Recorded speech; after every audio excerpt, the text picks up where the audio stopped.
Judul kali ini kita berikan tanda tanya di belakang hanya untuk menjadi perhatian. Ini tahun berbahaya atau tahun tidak 2021 itu. Kita tahu bahwa Indonesia di dalam bernegara selama ini punya ciri yaitu tidak punya grand plan dan selalu ikut kebijakan negara lain. Ini kelihatan menyindir, tapi ini realita. Kita teruskan. Contohnya adalah kita selalu menunggu kebijakan negara lain. Misalnya saat ini kita menunggu kebijakan Biden ke depannya bagaimana. Kita tunggu apa reaksi Tiongkok bagaimana. Kita menunggu apa rencana negara lain. Baru kita bergerak berdasarkan informasi yang sudah telat itu. Ke depan ketika new mind mengambil alih old mind di dalam bernegara, pasti beda kelolaan negaranya karena bukan menunggu kebijakan negara besar atau menunggu kebijakan langkah globalis. Tetapi memang kita punya grand plan rencana jangka panjang yang tidak goyang dengan riak-riak kecil seperti gantinya pemerintahan negara lain. Kita punya grand plan yang diam, kokoh, dan sangat powerful. Jangankan riak kecil, gelombang besar di mana Bosman dalam visi 2030 mengatakan akan memprediksi Tiongkok akan menjadi negara demokrasi terbesar di dunia, akan ada pemilihan kepala daerah di sana, walaupun partainya mungkin tetap komunis, namun demokrasi akan menang di Tiongkok. Itu gelombang besar. Kalau gelombang besar itu terjadi, Indonesia tetap kokoh, nggak panik, apalagi heran.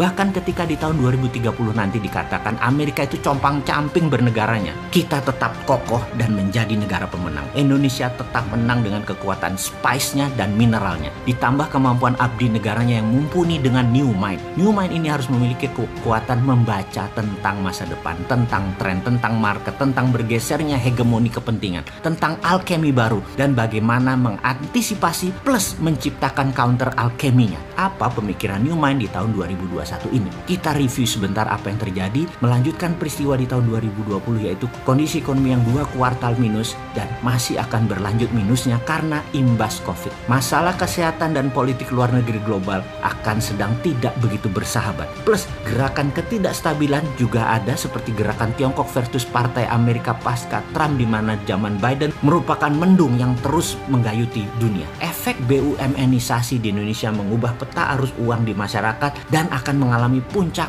turmoilnya di tahun 2021 ini. Salah satu efeknya adalah pertumbuhan konsumen kelas menengah yang menjadi pilar kekuatan ekonomi domestik menurun. Tetapi kombinasi dengan the bad atau negatif tren tadi, situasi jangka pendek plus dengan the good atau tren globalis, struktural, dan jangka panjang. Globalis itu masih good. Inilah yang akan menghasilkan sebuah dinamika lingkungan bisnis yang menantang. Karena goods-nya milik globalis, bad-nya milik negara tidak berdaulat. Dan bagaimana kita memanfaatkannya dulu di awalnya milik globalis itu adalah seni menarik untuk kita keluar untuk menjadi negara berdaulat. Kita hanya mengingatkan, tahun 2020 kemarin, growth kita negatif dibandingkan tahun-tahun sebelumnya. Mungkin pertumbuhan di tahun 2021 ini paling pol 2%-an. Ya, tapi jujur deh, banyak yang nggak peduli dengan angka-angka tren pertumbuhan nasional. Kenapa? Karena bagi kita, selama di kantong kita ada uang untuk makan, kita aman. Tapi kalau di kantong menipis karena bernegaranya cemen, ya rakyat akan teriak juga. Secara pribadi, mohon izin, saya bertanya, kantong sahabat saat ini, cek kantong sahabat.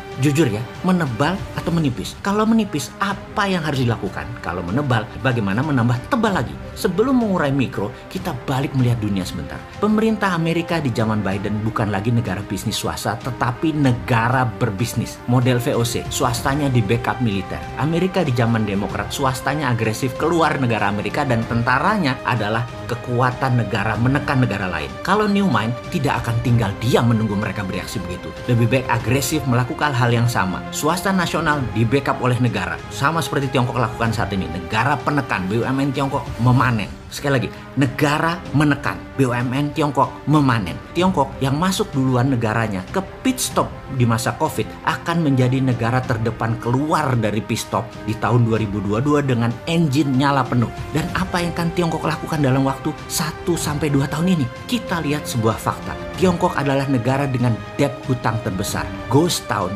bangunan di Cina yang kosong banyak. Bangunan raksasa yang masif namun gagal banyak. Utang luar negeri Cina banyak dan besar sekali. Tapi itu semua hanya strategi memutar uang cepat agar ekonomi memutar cepat di mana mereka punya solusinya dan ini patut kita tiru.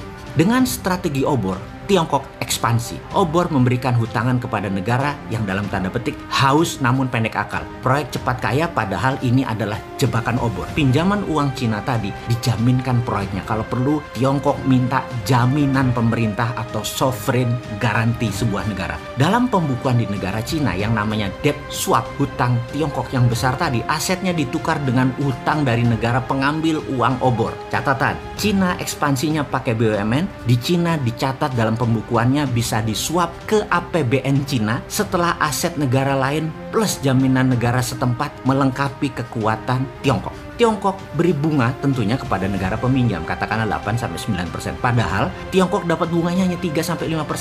Sudah dapat selisih bunga, aset hutang disuap, dapat jaminan lagi. Sempurna sekali cara mereka bernegara. Dan Indonesia terpesona, Bo. Diambil loh bullshit itu sama satu pejabat.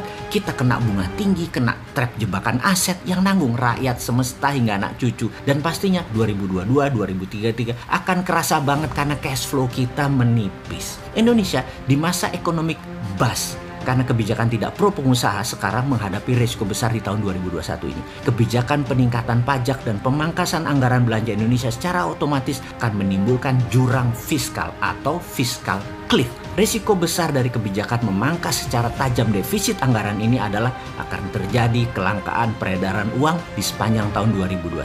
Apa yang Indonesia harus lakukan saat ini dengan informasi itu semua? Tiru Amerika dan tiru Tiongkok. Dukung swasta ekspansi ke luar negeri, utamakan ekspor produk manufaktur, beri subsidi kepada bahan baku impor sampai 0%, beri bantuan modal dengan tanpa biaya uang atau bunga 0% pinjaman atas produk manufaktur yang hasilnya diekspor. Negara jangan untung dari bunga bank, negara untung dari pajak. Negosiasi menggunakan kekuatan negara dengan swasta negara lain. Kemudian di dalam negeri, kekuatan digital anak bangsa diutamakan dengan no rule dan full proteksi. Di tahun 2021 ini jadi tahun terang kalau dua hal ini dilakukan.